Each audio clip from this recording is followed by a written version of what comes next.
사사기 강의 세 번째 시간이 되겠습니다. 여러분은 하나님께서 세상을 또 우리 자신을 왜 창조하셨을까 생각해 보신 적이 있습니까? 심심해서 창조하셨을까? 그렇지가 않습니다. 조 만나스라고 하는 사람이 이 점에 대해서 이렇게 시를 지어서 노래했습니다. 아버지, 세상 속을 건너라면 때로 벅찬 감동에 휩싸일 때가 있습니다. 당신이 지으신 세상이기에 어느 곳에 머물든지 아름다움을 느낍니다. 당신을 그토록 아낌없이 주시는 분이 되게 하는 것은 무엇입니까? 당신을 그토록 사랑을 베푸시는 분이 되게 하시는 것은 무엇입니까? 당신께 아무것도 드리지 않은 저희 이건을 사랑 그 자체가 아니라면 무엇이 당신으로 하여금 저희를 그토록 사랑하게 하십니까? 아버지, 당신의 이름은 사랑입니다. 당신의 힘은 부드러운 연민입니다. 하나님은 사랑이시고 그 사랑 때문에 세상을 또 우리 자신을 창조하셨다. 그런 이야기 있지요. 그래서 이 세상을 보면 이것이 하나님의 사랑의 결과물이구나 이렇게 느끼는 것이 옳습니다. 그래서 우리가 하나님을 안다는 것은 하나님의 사랑을 안다는 것과 거의 같은 이야기가 되는 것입니다. 그래서 하나님의 사랑을 모르면 하나님을 모른다 이렇게 말해도 과언이 아니라고 하는 것이지요. 본문 말씀 역시 사랑이라고 하는 단어는 나타나 있지 않아요. 그러나 좀 험악한 분위기가 나타나기도 합니다. 그렇지만 본문의 배경에 흐르고 있는 건 역시 강력한 하나님의 사랑이라고 있습니다. 일반적으로 사사기를 연구하는 사람들이 이 사사기에는 순환 구조라고 하는 것이 나타나 있다라고 말하고 있습니다. 크게 네 가지인데 이스라엘이 하나님께 범죄하고 타락해요. 하나. 두 번째는 하나님께서 진노하시고 그들을 징계하십니다. 징계에는 고통이 따르거든요. 둘. 고통 속에서 이스라엘이 부르짖어요. 간구합니다. 그게 셋. 그리고 하나님께서 그들의 간구를 들으시고 구원과 평화를 그들에게 허락하신다는 것입니다. 그것이 네. 그런데 이것이 멈추지 않고 다시 1, 2, 3, 4 다시 1, 2, 3, 4 역사 속에서 이 네 가지가 계속 순환되는 구조로 나타나고 있다는 것입니다. 이런 역사의 순환 속에서 우리가 발견해야 할 것이 무엇인가? 저는 그것이 바로 하나님의 사랑이라고 생각합니다. 출애굽 1세대는 반쪽짜리였지만 그래도 하나님을 믿었고 하나님을 섬겼습니다. 그러나 그 다음 세대, 3세대는 하나님을 떠나서 바알과 아스타롯을 섬겼다고 했습니다. 분명히 다음 세대인데 다른 세대가 되고 말았습니다. 하나님께서 가장 싫어하는 죄, 이 우상 숭배의 죄를 짓고 타락해버리고 만다는 것입니다.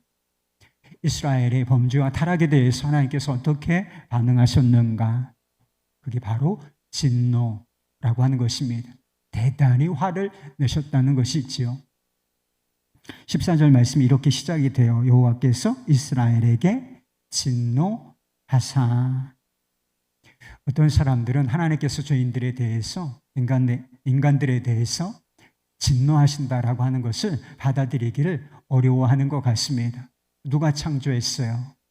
세상을 창조하신 분이 하나님이시고 인간, 우리 자신을 창조하신 분이 하나님이신데 조금 잘못했다고 해서 진노하시고 심판을 쏟아부으신다라고 하는 것을 이해하기를 어려워하는 것 같습니다. 그건 사랑이 아니라는 것이죠. 그러나 성경은 분명히 우리 하나님을 진노하시는 하나님이요 심판하시는 하나님이라고 선포하고 있다라고 하는 것입니다. 아주 유명한 말씀이 있습니다. 로마서 1장 18절 말씀인데 이렇습니다. 하나님의 진노가 불의로 진리를 막는 사람들의 모든 경건하지 않음과 불의에 대하여 하늘로부터 나타나느니. 하나님께서 우리 죄에 대해서 진노하시는 이유는 두 가지입니다. 결국은 한 가지 때문인데, 하나는 하나님의 거룩하심 때문이고 또 하나는 하나님의 사랑 때문이라고 하는 것입니다. 세상에서 불의하고 악한 일을 목격할 때 우리 역시 분노하지요. 정의에 대한 감각이 있기 때문입니다. 요즘에 이상한 사람들이 그렇게 많아. 부모답지 않은 부모들이 그렇게 많습니다. 며칠 전에도 그런 기사를 봤어요. 젊은 엄마가 딸을 출산했는데 연하의 남자친구에게 버림을 받을까 봐 그 아이를 4층에서 집어 던졌다는 거예요. 당연히 아이가 죽었죠. 여러분은 이런 소식을 듣고 어떻습니까? 아무 감정의 동요가 없나요? 괜찮습니까? 아니요. 이 인간답지 않은 인간, 이 짐승 같은 인간, 어찌 그런 일을 엄마로서, 인간으로서 행할 수 있단 말인가? 분노하게 되지 않습니까? 이 기사에 댓글이 달린 것을 한번 보십시오. 다 한결같이 분노하고 있음을 본다는 것입니다. 만약에 우리가 불의하고 악한 일에 대해서 전혀 분노하지 않는다면 이 세상이 어떻게 될 것 같습니까? 매일 죽이고 죽는 이 짐승 같은 사회가 되어버리고 말 것이 분명합니다. 그리고 머지않아서 이 인간 사회가 망하게 되어버리고 말 것입니다. 우리 같은 존재가 일말의 적응함이 있죠. 이 일말의 정의감 때문에 죄에 대해서 분노한다면 거룩하신 하나님께서 죄에 대해서 진노하시는 것이 얼마나 마땅한 일이겠습니까? 하나님과 이스라엘은 언약, 약속 관계로 맺어진 그런 관계입니다. 신구약 성경이 하나님과 하나님의 백성들을 무엇에 비유하기를 좋아하는가? 다 결혼 관계에 비유하기를 좋아한다는 것입니다. 결혼한 부부 사이에 중요한 게 뭐겠어요? 돈 아닙니다. 돈은 필요한 것이지만 돈이 핵심은 아니에요. 부부 사이, 남편과 아내 사이에 가장 중요한 것이 무엇인가? 서로를 향한 신뢰와 사랑이라고 하는 것이지요. 그런데 지금 상황은 이스라엘이 하나님을 버리고 우상을 섬기는 창녀처럼 되어버리고 만 것입니다. 하나님께서 사랑하시지 않기 때문에 그들에게 진노하시는 것입니까? 그렇지가 않아요. 오히려 사랑하시기 때문에 그들에게 진노하셨던 것입니다. 이 진노라고 하는 것은 사랑과 반대되는 것이 아니라 사랑의 표현이라 하는 것이지요. 저는 아이들이 잘못을 저지를 때 그냥 내버려 두지 않습니다. 소소한 잘못들은 그냥 넘어갈 때도 많이 있지만 조금 제가 판단하기에 이건 정말 잘못되었다 이렇게 판단하는 것들은 그냥 넘기지 않는다. 훈계를 하거나 또는 체벌을 하는 경우도 여러 번 있었습니다. 체벌을 할 때 제 표정이 좋았겠나요? 제가 웃었겠어요?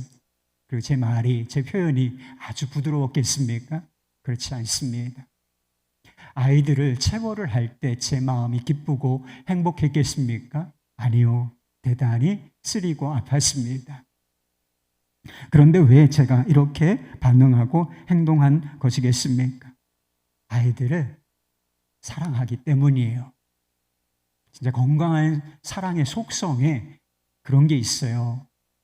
사랑하는 대상이, 내가 사랑하는 대상이 바르게 되기를 원하기 때문에 체벌을 가하는 것입니다.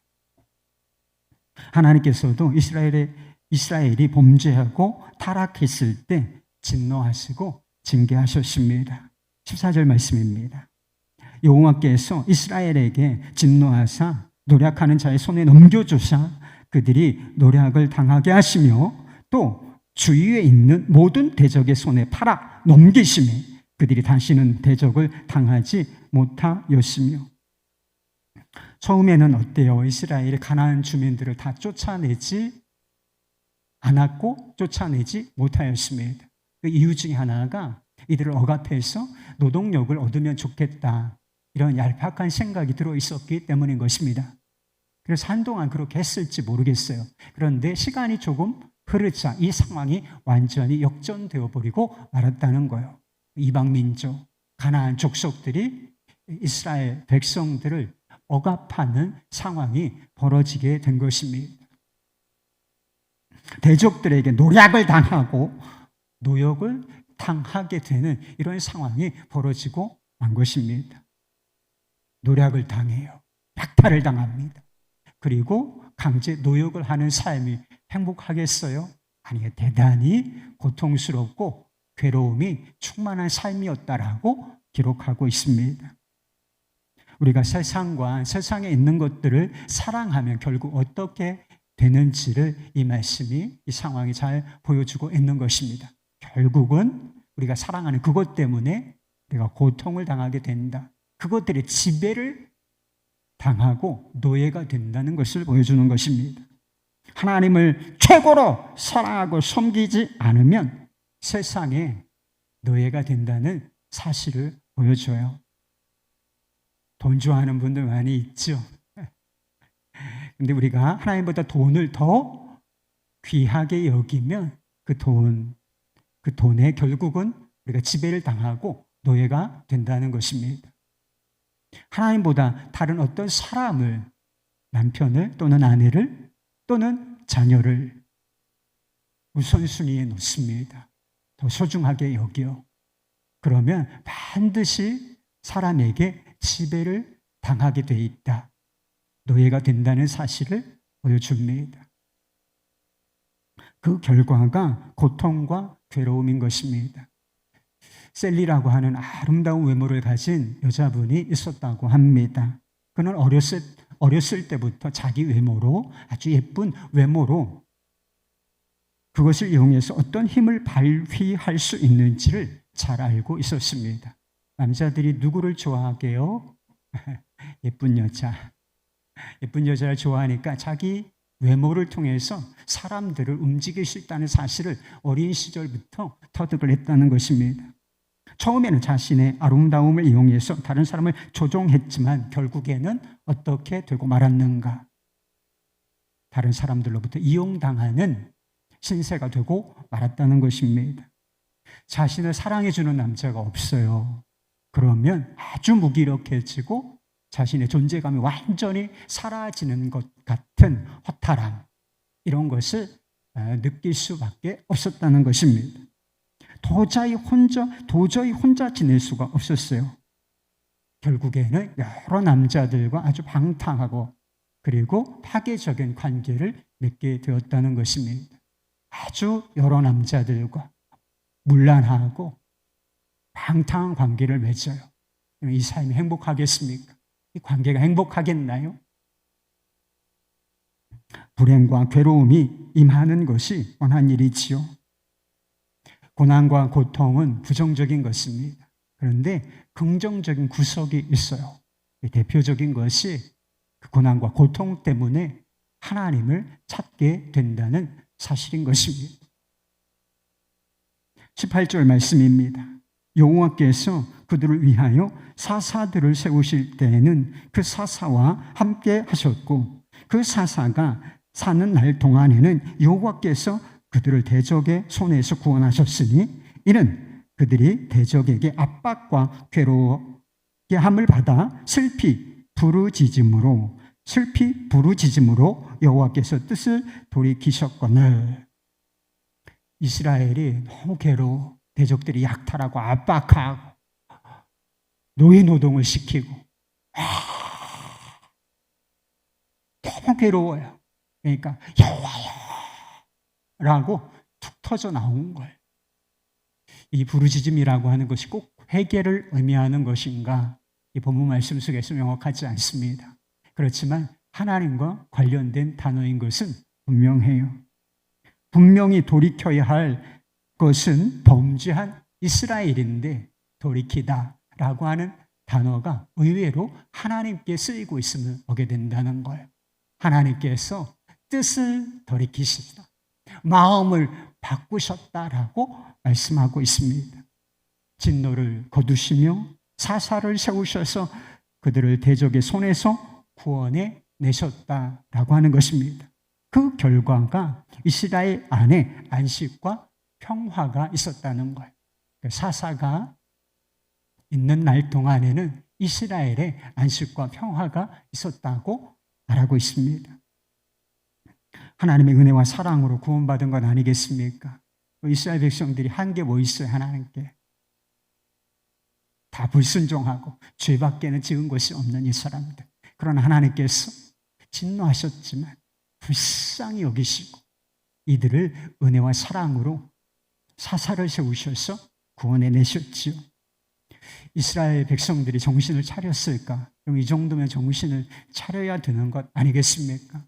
안타깝지만 그들이 정신을 차리지를 못한다는 것이죠. 19절 말씀에 보면 하나님께서 세우신 사사가 죽은 이후에 그들이 돌이켰다라고 했습니다. 하나님께 돌이켰다라고 하는 뜻이 아니라 다시 타락으로, 다시 우상에게로 속히 돌이켰다라고 하는 뜻이 되는 것입니다. 다른 남자와 음행한 아내를 화를 냈지만 결국은 용서하고 데려왔어요. 마음과 그리고 삶이 만신창이가 된 이 아내를 데리고 왔습니다. 그리고 시간이 지나면서 회복이 됐어요. 그런데 이 아내가 다시 집을 나가서 다른 남자와 음행을 한다고 생각해 보시기 바랍니다. 여러분이 이 남편이라면 어떻게 할 것 같습니까? 여러분, 저 같으면 가차없이 버렸습니다. 죽는 거지 뭐. 하나님은 타락한 이스라엘의 죄에 대해서 진노하시고 징계하셨습니다. 이스라엘이 괴로움 속에서 부르짖어요. 그러면 하나님께서는 사사를 세우시고 이스라엘을 그 고통과 압박 속에서 건져내십니다.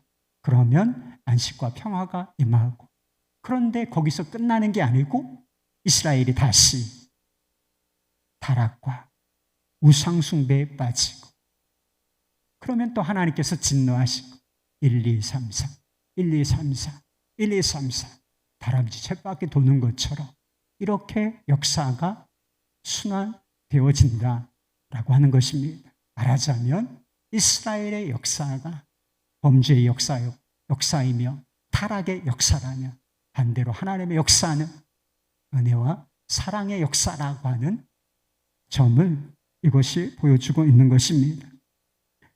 이스라엘이 타락을 멈추지 않는다는 것도 얼마나 놀랍습니까?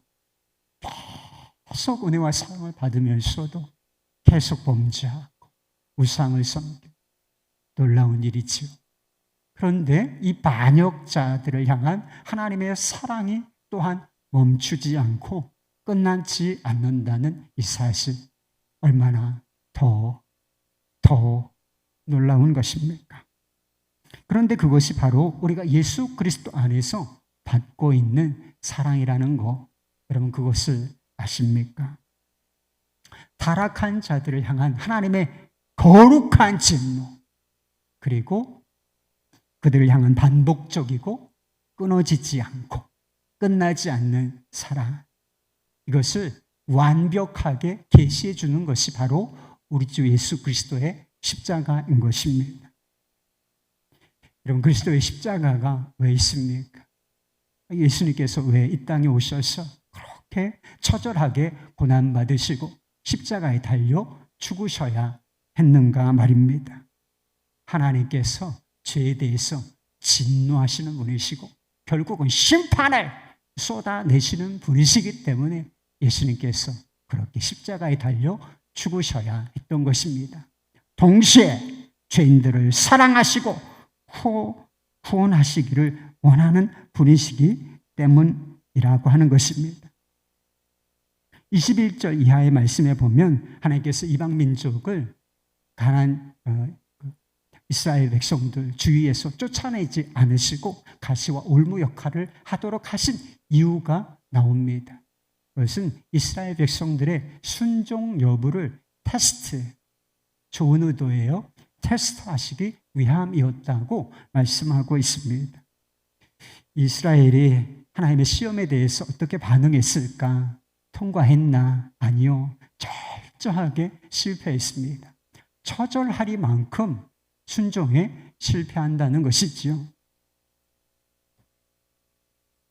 그러나 예수님은 순종의 시험을 완벽하게 통과해내신다는 것이죠. 하나님의 뜻을 받들고 이 땅에 오셨어요. 그런데 마음으로부터 그리고 행동으로부터 전인격적으로 하나님의 말씀에 완벽하게 순종해 내신다는 것이지요. 이 순종을 가능하게 한 것, 이 순종 안에 담겨 있는 건 역시 사랑이라고 하는 것입니다. 그 결과 죄인들이 죄 없다함을 받았을 뿐만 아니라 그 이상이 되어서 의롭다함을 받고 하나님과의 관계 속에서 평화를 누릴 수 있게 된 것입니다. 최인호 씨가 쓰는 사랑의 기쁨이라고 하는 소설이 있습니다. 굉장히 기독교적인 이야기예요. 이 소설은 죽은 엄마의 유품을 정리하러 가는 딸의 이야기로부터 시작이 됩니다. 결혼하고 3년 만에 남편이 외도를 했어요. 그래서 결국은 이혼을 하게 되었습니다. 어릴 적에는 엄마가 이 딸 아이를 양육을 했습니다. 그런데 이 딸 아이가 아빠를 너무 좋아해요. 그래서 초등학교에 입학하자 엄마가 이 양육권을 아빠에게 맡깁니다. 그런데 이 딸아이가 고3이 되었을 때 아빠에게 불행한 일이 닥쳐요. 교통사고를 당해서 사경을 헤매는 그런 일이 발생합니다. 딸이 위급한 상황 속에서 엄마를 찾아가서 아빠를 용서해 달라고 말합니다. 그러나 마음이 열리지 않았던 엄마는 아빠를 외면하고 말았습니다. 딸은 죽은 아빠의 모습을 생각하면서 엄마에 대한 끓어오르는 분노에 사로잡힙니다. 사람이 마음의 분노를 품고 살면 병이 되는데 거식증, 그리고 우울증, 자폐증에 사로잡혀서 인생이 망가지기 시작한다는 것입니다. 점점 망가져가는 딸 아이를 이제 엄마가 돌보기 시작합니다. 엄마는 마음을 다해서 따뜻하고 정성스럽게 이 아픈 딸 아이를 돌아보아 주었습니다. 근데 그러면 그럴수록 딸의 마음속에는 더 분노가 끓어오르기 시작하고 분노에 사로잡혀서 진동하는 그런 모습을 보여줍니다. 그런데 딸이 조금 회복되었을 때 어떤 일을 하느냐 하면 아빠를 닮은 남자를 만나는데 이 남자가 유부남이었어요. 이 유부남과 사귀게 되었습니다. 의도를 가진 것이었는데 자신을 돌보고 있는 그 엄마를 괴롭게 하기 위해서 이렇게 속상한 일을 행했던 것입니다.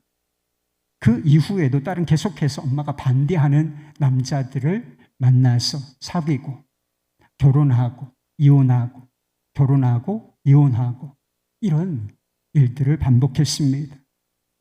그렇게 엄마의 삶을 철저하게 괴롭히고 파괴하는 일들을 행했다는 것이죠. 사람이 속이 썩으면 몸도 상하잖아요. 그래서 암에 걸리고 결국은 엄마가 세상을 떠나게 되었습니다. 엄마가 죽은 이후에 엄마가 살던 집에 유품을 정리하러 가는 것이 소설의 첫 장면이라고 말씀드리지 않았습니까? 가서 보니까 엄마가 쓰던 방에 수동 타자기 위에 한 통의 편지가 놓여져 있었습니다. 사랑하는 사람의 편지인데 편지를 읽어보니까 너무 아름다운 사랑의 교재가 있었어요. 엄마가 사랑했던 그 남자가 교환 교수로 미국에 있다는 것을 알고 미국에 찾아가서 그 남자를 만납니다. 엄마랑 그토록 아름다운 사랑을 했음에도 불구하고 왜 사랑이 이루어지지를 못했습니까? 딸이 남자에게 물어요. 그때 그 교수는 대답을 하는 대신 한 통의 편지를 내놓습니다. 엄마가 영문학을 전공했기 때문에 번역을 해서 생활비를 벌고 있는데 30대쯤에 40대 노총각 교수를 만난 것이었습니다. 두 사람은 서로를 사랑했고 그 교수는 교환 교수로 가기 전에 청혼을 했던 거예요. 그러나 엄마는 교수에게 이렇게 편지를 썼다는 것입니다. 나는 당신을 너무 사랑합니다. 그러나 당신보다 더 사랑하는 한 사람이 있습니다. 그 사람을 위해서 나는 살아야만 합니다. 당신에게 갈 수는 없습니다. 딸은 엄마가 이 편지를 쓴 시점이 언제인지를 생각해 보았어요. 그런데 자신이 거식증, 자폐증, 우울증에 사로잡혀서 인생이 망가진 시점이었다는 것을 알게 됩니다. 그 남자를 너무 사랑하는 것이 그 글 속에 배어 있는데도 불구하고 그 남자보다 더 사랑했던 그 사람, 그게 바로 자기 자신이었다는 사실을 알게 된 것이었습니다. 난 엄마에게 보복하기 위해서 엄마를 병들어 죽게 만들었는데 엄마는 나를 위해서 자기 행복을 포기하고 나를 끝까지 돌보았구나. 그런 생각이 들어오자 통곡이 쏟아집니다. 마음이 격한 감정으로 요동을 치고 뒤집어졌을 때 한 줄기 빛이 이 딸의 마음속에 비쳐 들어옵니다. 그렇지, 나는 그런 소중한 사랑을 받은 존재야. 나를 이토록 사랑한 사람이 이 땅에 있었어. 나를 사랑한 사람이 있었어. 라고 말입니다. 결국 그녀는 이 사랑, 놀라운 사랑 때문에 거식증, 자폐증, 우울증에서 비로소 이 고통 속에서 벗어날 수 있었다라고 하는 이야기인 것입니다. 우리는 다 어떻습니까? 우리 역시 다 영적으로는 거식증, 자폐증, 우울증에 사로잡혀 살던 사람들이 아니었겠습니까? 죄가 일으키는 증상들이에요. 하나님께서 주신 삶이라는 선물을 스스로 망가뜨리고 살던 사람들이 아니었습니까? 그러나 하나님은 그런 우리를 위하여 완전한 사사이신 예수 그리스도를 보내주셨습니다.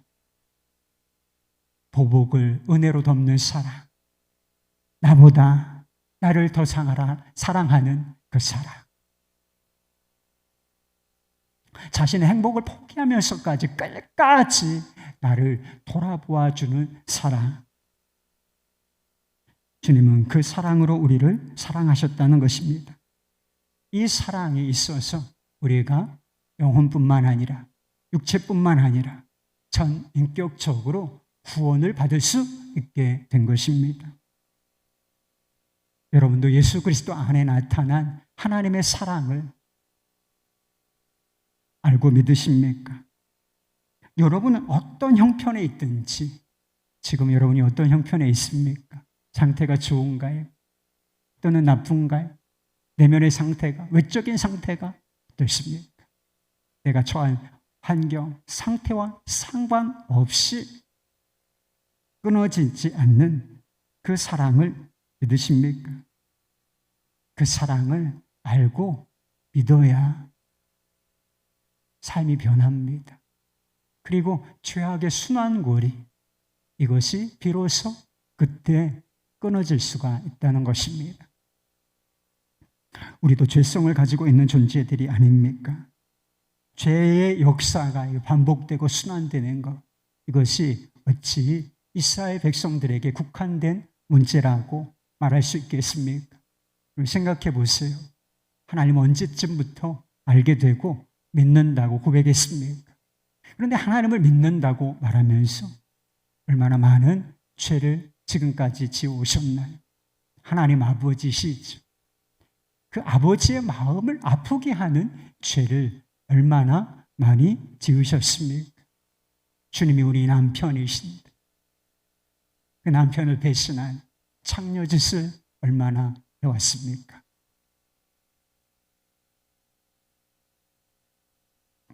무엇이 반복되는 죄의 고리를 끊어내고 경건한 삶으로 나아갈 수 있게 하겠습니까? 여러분, 결코 죄를 가볍게 여기면 안 되는 것입니다. 사소한 죄이라 할지라도 결코 죄는 가볍지가 않다. 그럼 오늘 본문 말씀에 나오는 죄의 모습을 보십시오. 그게 가볍습니까? 그 결과가 가볍습니까? 아니요. 대단히 무겁습니다. 그래서 죄에 대해서 단호한 태도, 그리고 죄와 싸우고자 하는 의지가 필요한 것입니다. 그러나 결국 이 죄를 이기게 하는 것은 우리의 의지가 아니라 사랑인 거예요. 의지가 필요하지만 이 의지가 힘을 발휘할 수 있게 하는 것은 하나님의 사랑. 반복되어지며 끊어지지 않고 끝나지 않는 그 사랑인 것입니다. 17세기 목사였던 윌터 마샬이 쓴 성화의 신비라고 하는 책이 있습니다. 그 책에 보면 이 책을 쓴 사람 윌터 마샬의 이야기가 나와요. 그는 항상 죄책감에 빠져 살고 있었습니다. 하나님이라는 존재가 두려웠다고 했어요. 그리고 죄를 짓고 죄책감에 시달리고 결국 절망에 이렇게 나락으로 빠져드는 상황이었습니다. 그는 유명한 청교도였던 친구 토마스 굿윈을 찾아가서 자신의 고민에 대해서 나누었습니다. 양심을 무겁게 하는 죄에 대해서, 그리고 습관적으로 짓는 죄에 대해서 고백을 했어요. 그러자 토마스 굿윈이 이렇게 대답했습니다. 자네는 지금 자네가 짓고 있는 가장 나쁜 죄에 대해서는 빼놓고 이야기하고 있네. 불신앙의 죄 말일세. 자네는 지금 자네의 죄악을 용서하시고 자네의 본성을 거룩하게 하시는 주 예수 그리스도를 진정으로 믿고 있지 않네. 그때 그는 대단히 충격을 받았다고 했습니다. 자기가 짓는 죄가 육체적인 간음이나 거짓말이나 거듭나지 못한 어떤 성품인 줄로만 알았던 것이지요. 그런데 자신이 상상해보지 못한 가장 나쁜 죄, 가장 나쁜 죄가 있다는 사실을 알게 된 거예요. 자신의 모든 죄를 용서하실 뿐만 아니라 자신의 본성 자체를 완전히 바꿔내신 새로운 삶을 살게 하신 주 예수 그리스도, 그분을 믿지 않고 있다는 것, 그게 깨달아진 거예요. 그래서 그 순간에 마음을 열어서 복음의 주인공이신 주 예수 그리스도를 믿었다는 것입니다. 그 결과 성령 안에서 기쁨이 회복되었고, 그리고 양심의 평화를 누리게 되었다라고 기록하고 있습니다. 여러분도 혹시 가장 나쁜 죄에 빠져 계신 것은 아닙니까? 윌터 마샬은 성화를 신비라, 성화의 신비, 성화는 신비로운 것이지, 우리 같은 죄인이 그 죄를 벗어나서 거룩한 삶으로 나아갈 수 있다는 것이 신비로운 일이 아니겠습니까? 죄의 고리가 끊어지고 거룩한 삶으로 나아가는 이 신비는 도대체 언제쯤 우리의 삶에 시작되겠습니까? 하나님의 사랑이라고 하는 신비를 알 때인 것입니다. 하나님이 인간이 되신 이 성육신 얼마나 신비해요. 이 신비를 알 때, 그리고 무죄하신 그리스도께서 더러운 죄인들을 위하여 십자가에서 죽으신 이 십자가의 사랑의 신비, 이것을 알고 이것이 믿어질 때인 것입니다. 그 사랑이 우리 머리를 지나 가슴에 들어와서 우리의 삶을 움직일 때 비로소 거룩한 삶으로 나아갈 수 있게 되는 것입니다. 여러분, 똑똑히 기억하십시오. 우리의 삶을 둘러싸고 있는 것이 하나님의 사랑입니다. 우리의 삶을 덮고 있는 것이 하나님의 위대한 사랑이에요. 그리고 우리가 디디고 서 있는 그곳, 거기에 바로 하나님의 사랑이 있습니다. 반복되는 죄 속에서도, 그리고 이해할 수 없는 고난 속에서도 그 진리, 그 사랑은 변하지 않습니다. 그 사랑 안에서, 그 사랑의 기쁨 안에서 자유를 누리실 수 있기를 바랍니다. 그리고 그 사랑의 능력을 믿고 고난에서 일어서실 수 있기를 바랍니다.